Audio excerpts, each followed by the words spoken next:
Hey guys, welcome back to The Boy Who Blends on Fruity TV. Hit like and subscribe to the channel to keep posted on every new recipe using Optimum blenders.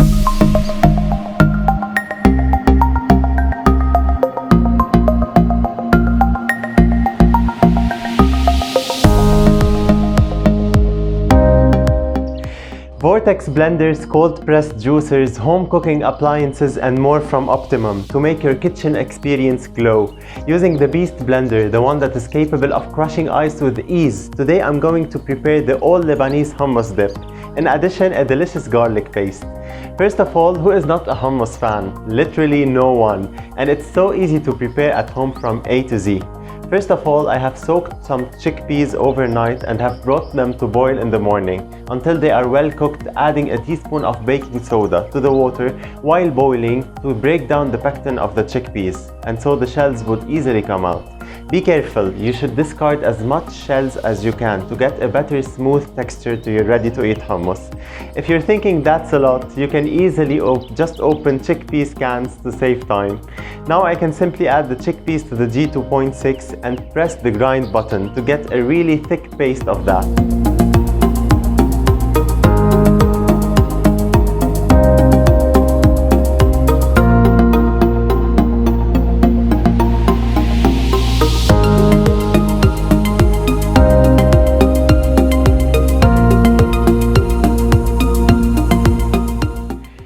Perfect, let's add the tahini now. Also, you can have your own tahini sauce created using the Beast over here, like we did prepare last time with the falafel burgers.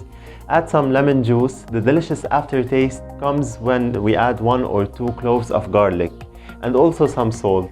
And I'm gonna add some cumin powder, which gives it a really unbeatable taste. And to create the smoothest texture ever, add a handful of ice to the blender.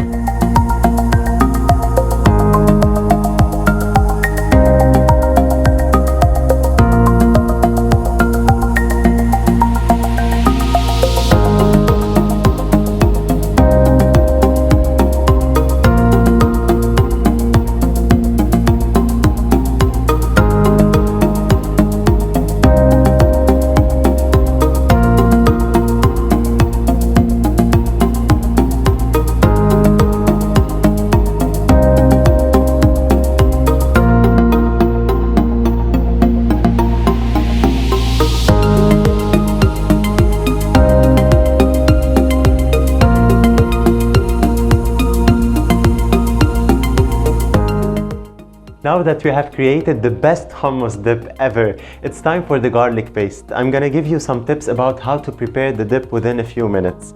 I have some garlic cloves over here, around 500 grams, 1.2 liters of oil, canola or soya oil or any vegetable oil can do it, a teacup of lemon juice, a pinch of salt, and my secret ingredient is a handful of ice. Keep an eye on the blender to figure out the technique used, because the oil should be added very slowly to the garlic cloves to have a jelly texture.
And this is it. When adding the ice cubes to the mix, you are giving the dip an extra creamy texture with a beautiful white color.